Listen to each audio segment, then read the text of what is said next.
Do not be opening the windows.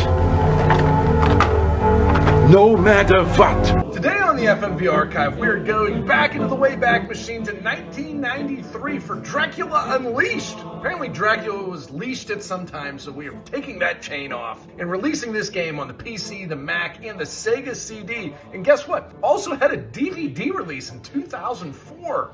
11 years after it came out. That DVD is incredibly rare. If you see that at a garage sale, pick it up because it goes for over $500 sometimes on eBay. Hard find. I played this game on the PC. It was released by Viacom New Media. Viacom owned MTV, so all the MTV games, Club Dread, also the Beavis and Butthead games that were on Sega and stuff like that. They did all those games. So Dracula Unleashed, this is definitely an interactive film, but it also has a lot of gameplay in it, which we will get into. Dracula Unleashed is a sequel to the Bram Stoker 1897 Dracula, obviously. Since that book is so old, it is in the public domains, there's tons of different adaptations of that. If you have read the book and you enjoyed the book, this is a great sequel to that. It is actually lined up with all the same characters, and it is actually, I think, done pretty well. Dracula is a little bit unique, and the book is written in the epistolary form, where it is letters. You're reading letters back and forth to people. And one of the people that is in a lot of the stories, but is not one of the writers, is Quincy Morris.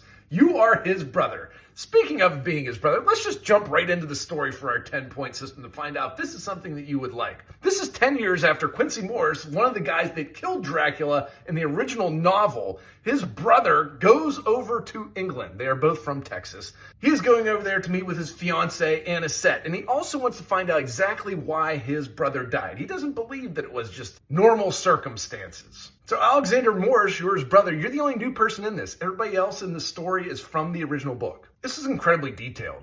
Even some of the addresses that were in the original book are in this sequel. Whoever wrote this was really a fan of Dracula. I love that they took so much passion into writing an accurate sequel to this one. But what is the story? Okay, people start dying when you get there, and their blood is being drained. Maybe we've seen this before. Yes, we have, but Alexander hasn't seen this before, the main character, so all the other characters are getting very concerned about what may be happening. Will you discover who Dracula is? Did he come back from the dead? Is he risen from the dead yet again to kill people in London? Maybe. Story's really good, and if you're a fan of the original, I think you'll love it. I thought it was great. It is a 10 overall. We have a full movie cut version of the story if you would like to watch it here. If you want to watch the full FMV sequences for this, a little bit over an hour. Movie featured length. Number 2, the gameplay. This is where it gets a little odd. It's one of these timed games. And what I mean by that is, okay, it's 9 a.m. Where do I have to go? Everything you do takes an amount of time. And actually, there's a chart on there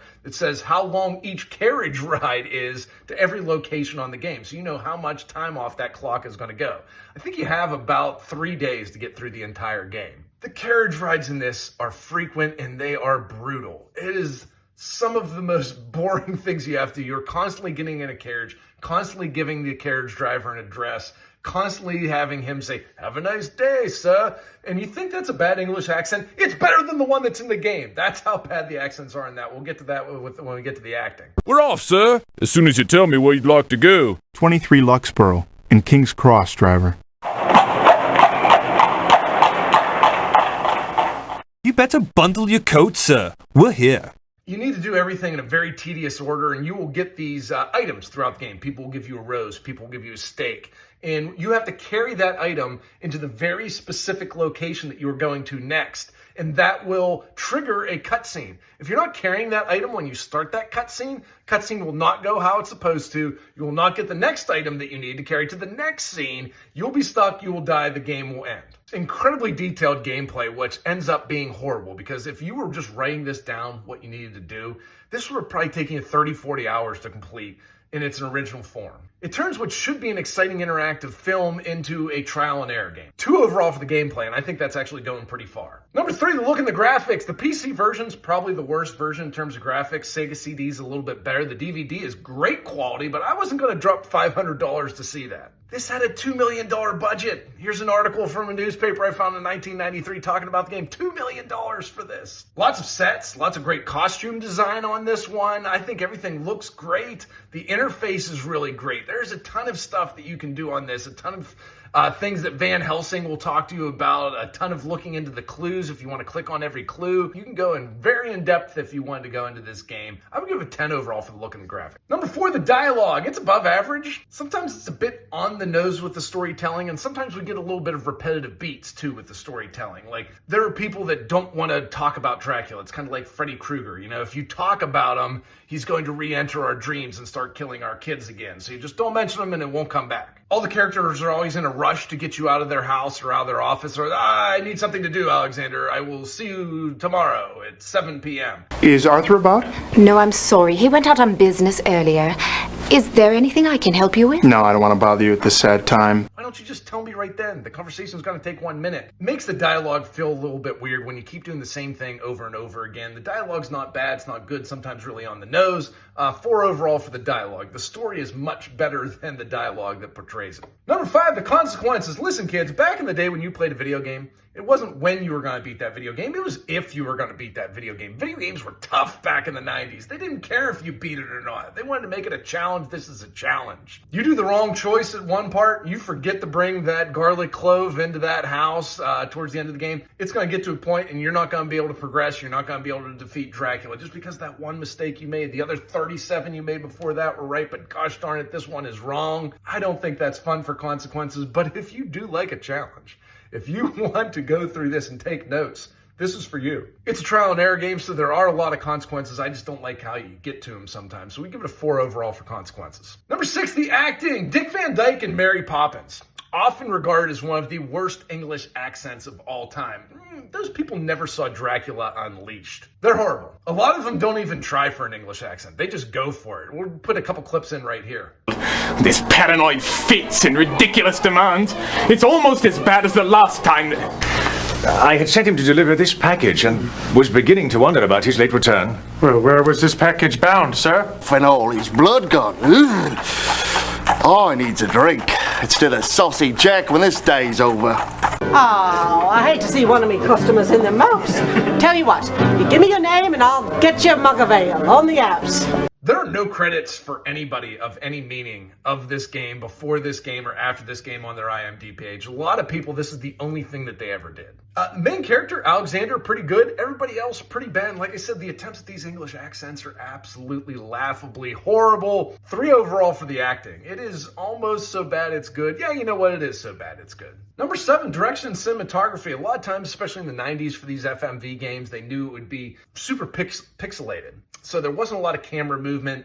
They wouldn't put a lot of dark stuff in there because it wouldn't look good, the darks and the brights with the colors. So a lot of it was just kind of static camera work. Not in this one. Camera moves around a lot, considering especially that it is just conversations that you're having most of the time. The scenes are quick, and aside from the carriage rides, everything moves pretty fast in this game. Locations are really good, and the ending is awesome.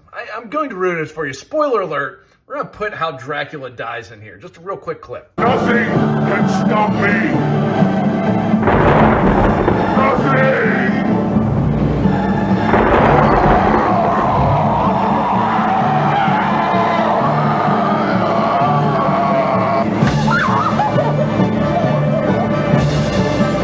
I thought that was awesome. I love practical effects. Thought it was super cool. Now, the acting is horrible, and I'm just going to say the director just had to work the best with what he had. 8 overall for direction and cinematography. 8, music and sound. Original music. I like that. Always a plus point for video games. Tons of gothic church music, which I think actually pairs perfectly with this. Sound effects are great. This is some of the better music that I've seen in an FMV game in the 90s. I think it is pretty darn spectacular. 10 overall for the music and the sound design. Number 9, inventiveness. What's new in this? 1993. Haven't seen, the point and click items thing we've seen a couple times, but I think they do it a little bit different in this one, that you need that item to trigger something that'll happen in that scene. Timed games, you have to see things at very specific times. We've seen that before. We played Voyeur. That came out in 1992. That was similar to this one in terms of here's some time things in here. Spycraft, a little bit of that. That's 1993 as well. Free reign to go wherever the heck you want. That is not something that was huge on this one. I wish they would give you less reign because it would be less confusing on where to go, but there are some new themes on this one. We'll give it a 7 overall for inventiveness. Number 10, how much fun was this game? Listen, this story is great.